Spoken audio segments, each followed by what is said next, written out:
Fourth documentary filmmaker, co-author of Affluenza, the All-Consuming Epidemic, and is currently working on a national paid vacation initiative, which I'm sure we all need.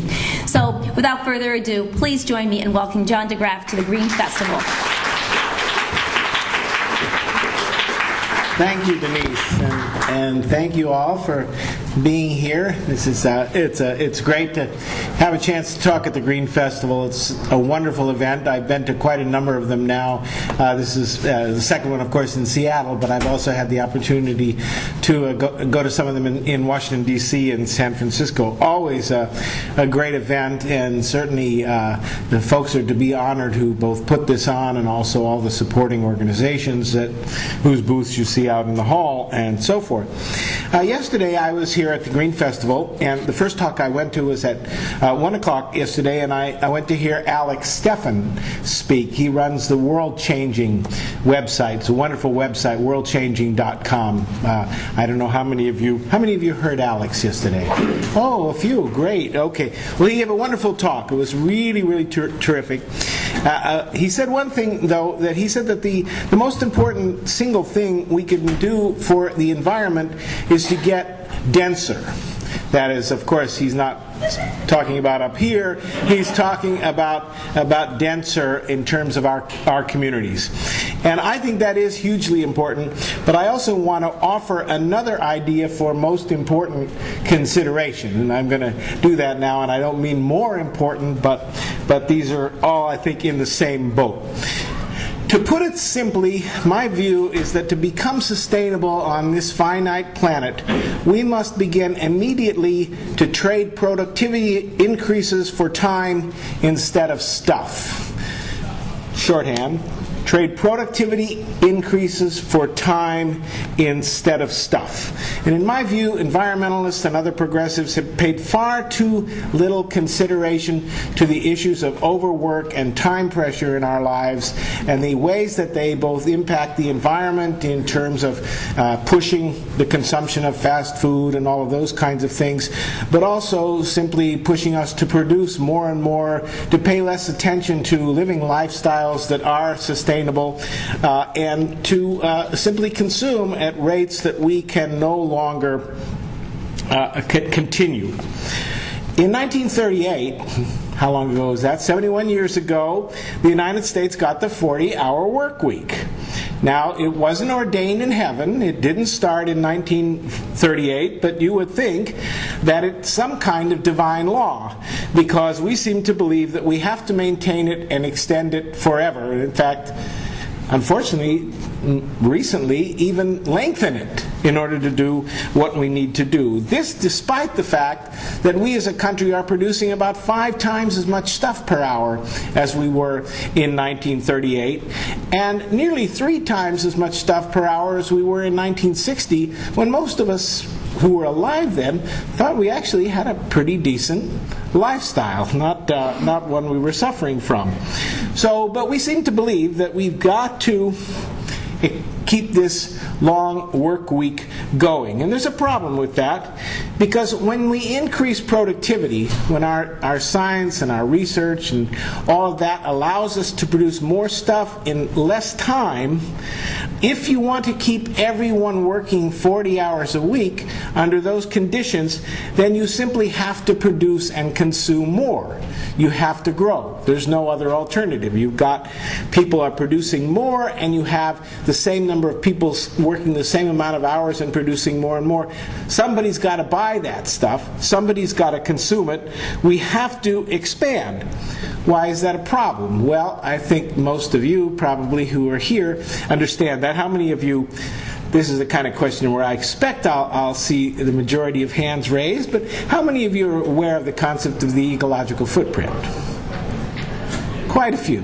If you aren't, check out myfootprint.org, and what you can do there is you find a little test which will tell you actually how much impact your lifestyle has on the planet. What the ecological footprint does is it measures the amount of productive land and water that's necessary to produce your lifestyle. And What do Americans on average, how many acres how big is our footprint as Americans? Does anyone know the approximate figure? How many acres it takes on average of productive land and water to produce the average lifestyle of an American? 25. There we go. This is a smart crowd. I can probably just sit down here and don't have to say any more, because I think this is an audience that really knows a lot of these answers.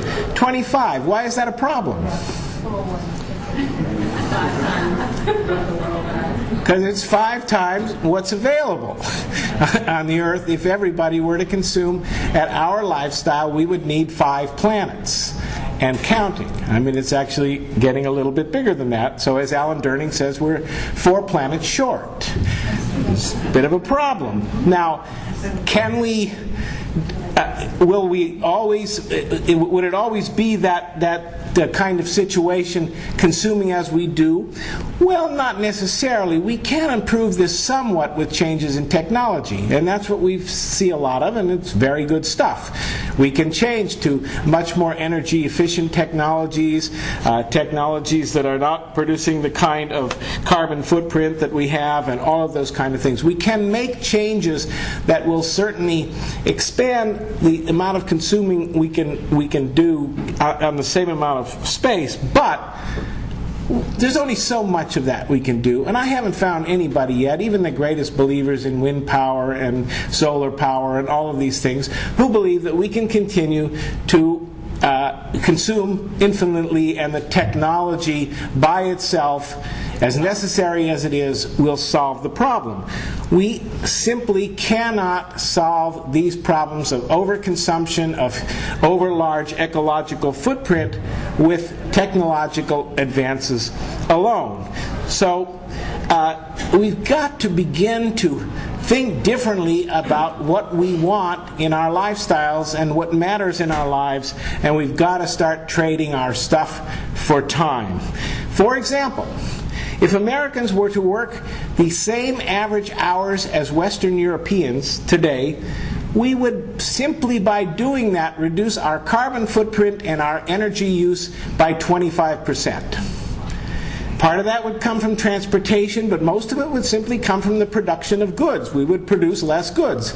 Like they do, we would consume less. We would probably have smaller homes, and if we have fewer and smaller cars, we would use more mass transit, we would have all of those kind of things. Remember that Americans work on average about 300 hours more each year than Western Europeans do.